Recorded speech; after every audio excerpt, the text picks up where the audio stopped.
బాగా అనిపించింది ఏంటి ఈ స్టోరీ చెప్పంగానే which element or which point మీకు బాగా నచ్చిందంటే ఏం చెప్తారు? One and only point, Mohan Babu గారితో యాక్ట్ చేసే ఒక అవకాశం వస్తుంది అంతే. దట్ వాజ్ మై 1-200, అదే that was my reasoning to be a part of this film. And పైగా ఈ కథ నాన్నగారు తీసుకొచ్చారు నాకు. So I was even more excited that he saw me in a certain way, in a certain role. So that was the reason. All the very best. Thank you ma'am. ఇది combination కోసం మోహన్ బాబు గారిని తీసుకున్నారా, లేకపోతే story demand చేయడం వల్ల మోహన్ బాబు గారిని తీసుకున్నారా? నేను లైఫ్లో ఎప్పుడు బిలీవ్ చేసేది ఏంటంటే కాస్టింగ్ వల్ల 80% ఆఫ్ ద సినిమా అయిపోతుంది. Who is right for the role. నేను నా లైఫ్లో ఎప్పుడు సినిమాకి తప్పు చేయలేదు. సో జస్ట్ బికాజ్ నాన్నగారు ఉన్నారు కదా అని నేను ఎన్ని సినిమాలు చేశాను, వచ్చి చెయ్యండి డాడీ అని ఎప్పుడూ అడగలేదు నేను. ఈ సినిమాకి ఆయన కరెక్ట్ అనిపించి ఆయన్ని అప్రోచ్ అయ్యి మీరు కూడా చేస్తారా అని ఆయన వెంటనే ఒప్పుకునే మనిషి కాదు ఆయన. 1కి 100 సార్లు ఆలోచిస్తారు. బట్ ఆయన దగ్గర నుంచి వచ్చింది కాబట్టి there was already a role written for him. మిగతా కాస్టింగ్ అంతా మేమే చేసాం. అండ్ ఈ మధ్యకాలంలో ఒట్టి తెలుగు సినిమా కాకుండా when we want to approach a wider audience, అందుకే ఆన్సాంబుల్ కాస్టింగ్ లాగా సముద్రకని గారు తమిళ్లో తెలుసు, చిత్రశుక్ల నార్త్లో తెలుసు, విశ్వంత్ ఇక్కడ చాలా సినిమాలు చేస్తూ ఉన్నారు. And Siddique garu he's considered like a god in Malayalam. So అందరూ ఒక పోస్టర్ మీద ఉంటే ఆ అందం చాలా డిఫరెంట్గా ఉంటుంది అని. మా Mahesh and Suresh garu were all a part of this journey. So we wanted to make an ensemble very interesting kind of a thriller అన్నమాట. మోహన్ బాబు గారు నో కాంప్రమైజ్ మ్యాన్ అంటారు. సెట్లో మీకు టఫెస్ట్ మూమెంట్ ఏంటని? Every day with him is toughest moment. ఆయన act చేసేటప్పుడు నేను ఊరికి ప్రొడ్యూసర్గాను ఒక యాక్టర్ ఒక డాటర్గాను వస్తే నా లైటింగ్ డబడబా అంటుందండి వాళ్ళు రెడీయా. సో అలా అనుకున్నప్పుడు నన్ను బాగా ప్యాంపర్ చేస్తారు. ఇది తీసుకొచ్చి పెట్టండి రా పాపకి, అది పెట్టండి, ఇది చేయండి, చైర్ సరిగ్గా వేయండి, ఇలా చేయండి. అసలు ఆ చూసుకోవడం ఎలా ఉంటుందో అది నాకు మనోజ్ దట్ ప్రయాణం సినిమా అప్పుడు మా డాడీ కంటే బాగా చూసుకున్నాడు నన్ను. మలేషియా తీసుకెళ్ళి I never forget that, because మా నాన్న చూసుకున్నట్టు ఎవరు చూసుకోలేరు అన్న ఫీలింగ్. బట్ ఒక షూటింగ్కి వెళ్ళినప్పుడు దట్ ఈస్ మనోజ్ కూడా నాకు ఫస్ట్ టైం నా తమ్ముడు పెరిగిపోయాడు, he's also become a man అన్నది ప్రయాణం. అప్పుడు నేను అమెరికాలో ఉండేదాన్ని, నేను మలేషియా వచ్చాను మనోజ్ తోటి ఉందామని. నా ప్రతి మీలు షూటింగ్లో ఉంటూ కూడా అక్క ఎక్కడికి వెళ్తున్నావు, ఎవరు తీసుకెళ్తున్నారు, ఏం చేస్తున్నారు, ఆ టేకింగ్ కేర్ అనేది I enjoy it a lot.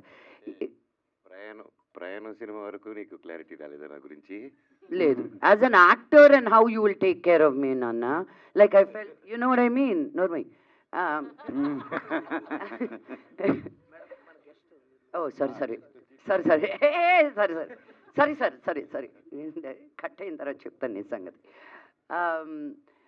But ఈ సినిమా అప్పుడు ఆయన వచ్చి నా నచ్చలేదంటే నాకేమో నాకేమో ఆయనకి నచ్చినా నచ్చకపోయినా నా మీటర్ తిరుగుతూనే ఉంటుంది కదా. ఆయనకి ఒక సీన్ ఒక రోజు నచ్చలేదు, నేను చేయను అని వెళ్ళిపోయారు ఆయన.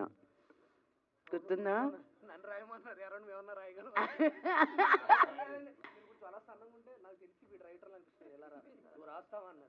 నేను ఆయన ఏదో మాట్లాడేలోపు నేను వెళ్ళి కాల్ మీద పడుకున్నాను. వేరే వాడు కోపపడేలోపు మేము వెళ్ళి కాల్ మీద పడుకుంటున్నాం. ఆయన ఎవరి మీద కోపడుతున్నారు అనుకో, 2-3 వచ్చి పడిపోతున్నారు కాల్ మీద. నేను అన్న లెగండ్రా, మిమ్మల్ని మీ మీద కాదు కోపడుతుంటే వాళ్ళ మీద అని చెప్పా. జస్ట్ ఎవరైనా ఒకరు తిడుతున్నారు అనుకైనా ఇంకో 4 అలా పడుకుంటున్నారు, లెగట్లేదు, తలగాడేసుకుని ఆయన కాల్ మీద. నేను అన్న నూరే ఆయన కదరా తిడుతుంటా, మీరెందుకు పడుకు, ఏమో కంగారు వచ్చేసింది అన్న అంటున్నారు. ఆడే జిఎంఆర్ అని ఒకడు ఉండేవాడు, ఎవరిని ఫిట్నెస్ సార్ జిఎంఆర్ గుర్తున్నాడు, కానిస్టేబుల్ చేశాడు. వాళ్ళు ఎవరినో మేకప్ మీద తిడుతుంటే వెళ్ళి పడుకున్నాడు. మొత్తం లెగరంటే లెగడే, నువ్వు లెగితే పని మేము పడుకుంటాం కదంటే వాళ్ళు లెగట్లాడు ఆ కంగారులో. అది జరిగింది. అండ్ నాన్నగారు ఈవినింగ్ 6 తర్వాత షూటింగ్ చెయ్యరు. అలాంటిది క్లైమాక్స్ అప్పుడు ఆయన 1 గంట వరకు 2 గంటల వరకు ఆ ఫైట్ సీక్వెన్స్లో ఆ పొగలో ఆయన్ని ఉంచడం కూడా జరిగింది. ఆయన అది ఇంకెవరి కోసం కాదు, నా కోసమే చేశారని తెలుసు. So I'm really grateful that as an artist and as a father, this is a dream come true for me. నేను డాడీతో ఎన్నో రోజుల నుంచి ఇప్పుడు ఒక కామెడీ చేయాలి, ఒక పీకు లాంటి సినిమా చేయాలని కోరిక. నేను బయటికి చెప్తున్నాను, మీ ఎవరికైనా ఒక మంచి కథ ఉంటే please let's do it. Ma'am మీరే 3-4 క్వశ్చన్లు అడిగేస్తున్నారే. ఇంకో లాస్ట్ లాస్ట్. నాన్నగారు నెగిటివ్ షేడ్స్తోని కెరీర్ ప్రారంభించి హీరో అయ్యారు. మీరు ఐరేంద్రి ద విలన్గా స్టార్ట్ చేసి లీడ్ యాక్టర్ అయ్యారు. ఇప్పుడు మనోజ్ నెగిటివ్ షేడ్ చేశారు. ఎలా అనిపిస్తుంది మీ ఫ్యామిలీలో? I think Manoj is a versatile actor అండి. నాకు వాడి మీద చాలా కోపం.